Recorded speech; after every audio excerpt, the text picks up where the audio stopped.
એકતાનગર વીર સુખદેવ પ્રાથમિક શાળા ખાતે જિલ્લા કક્ષાનો બાળ વિજ્ઞાન પ્રદર્શન યોજાયું હતું। નર્મદા જિલ્લાના એકતાનગર ખાતે વીર સુખદેવ પ્રાથમિક શાળા ખાતે જિલ્લા કક્ષાનો બાળ વિજ્ઞાન પ્રદર્શન યોજાયું હતું।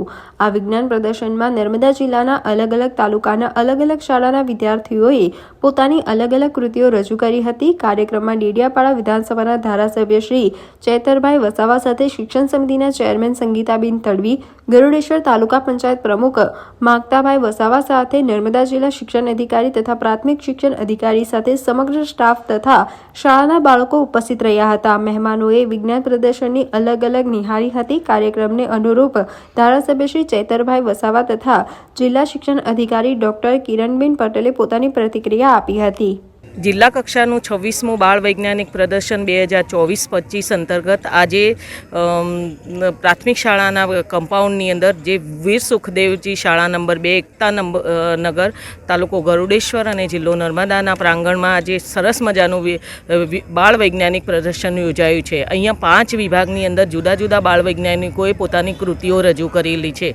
એમાં આપણે જોઈએ છે કે અત્યારના જે હાલના સમયના જે પડકારો છે કે આરોગ્યને લગતા પડકારો, એમાં પ્રાકૃતિક ખેતીને ભાર આપતા વિવિધ પ્રકારના પ્રદર્શન યોજાયા છે। ખેતીવાડીને લગતા કઈ રીતે સારી ખેતી કરી શકાય અને ઉત્પાદન વધારી શકાય એને લગતું પ્રદર્શન અહીંયા રજૂ થયેલું છે। ખોરાકમાં શું લેવું જોઈએ અને જે આપણા જાડા ધાન્ય છે એનો ઉપયોગ કઈ રીતે કરી શકાય છે એનો એક પ્રદર્શન યોજાયું છે। ટેકનોલોજીના ઉપયોગથી માનવ જીવનને કઈ રીતે સરળ, સુગમ અને વૈભવી બનાવી શકાય છે એનું પ્રદર્શન યોજાયું છે। ખરેખર નર્મદા જિલ્લાના બાળ વૈજ્ઞાનિકોએ ખૂબ સારા પ્રયત્નથી અને ખૂબ સારી તજજ્ઞ ટીમના સહયોગથી ખૂબ સારા એવી કૃતિઓ રજૂ કરેલી છે। આજે જિલ્લા શિક્ષણ ભવન, જિલ્લા પ્રાથમિક શિક્ષણ અને જિલ્લા શિક્ષણ અધિકારી અને જિલ્લા BRC ભવન સંયુક્ત ઉપક્રમે જિલ્લા કક્ષાનો વિજ્ઞાન બાળમેળો કેવડિયા ખાતે યોજવામાં આવ્યો છે। અને આ બાળમેળામાં જે બાળ વૈજ્ઞાનિકો પોતાની કૃતિઓ લઈને આવ્યા છે ત્યારે એમને નિહાળવા માટે અને એમને પ્રોત્સાહિત કરવા માટે અમે સૌ અહીંયા પધારેલા છે। ત્યારે આજનો યુગ વિજ્ઞાન અને ટેકનોલોજીનો યુગ છે। મહાન વૈજ્ઞાનિકોએ પોતાનું અનેક વર્ષોની મહેનત બાદ જે શોધો એમણે કરી એનાથી આજે લોકોને ભૌતિક સુવિધા હોય કે તમામ પ્રકારની સુવિધાઓ આજે આપણને મળી છે।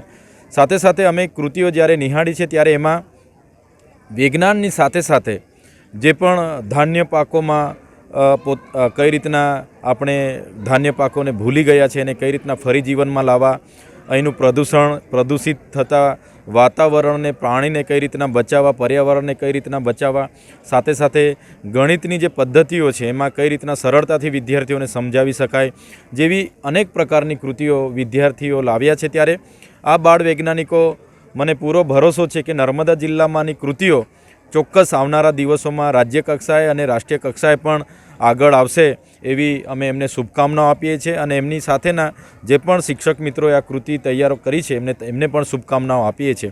આજે આ કાર્યક્રમનું આયોજન શિક્ષણ વિભાગ દ્વારા ખૂબ સરસ કર્યું છે અને તમામ વિસ્તારમાંથી કૃતિઓની સાથે સાથે આજુબાજુ વિસ્તારના બાળકો પણ એને નિહાળવા માટે અહીંયા આવ્યા છે। ત્યારે નર્મદા જિલ્લા શિક્ષણના તમામ આયોજકોને અમે આજના પ્રસંગે અભિનંદન આપીએ છીએ। સમાચારોના સતત અપડેટ મેળવવા માટે લોકમત ન્યૂઝને YouTube ઉપર સબસ્ક્રાઇબ કરો, બેલ આઇકોન દબાવો અને અમારી સાથે જોડાયેલ રહો Facebook, Instagram અને Twitter ઉપર।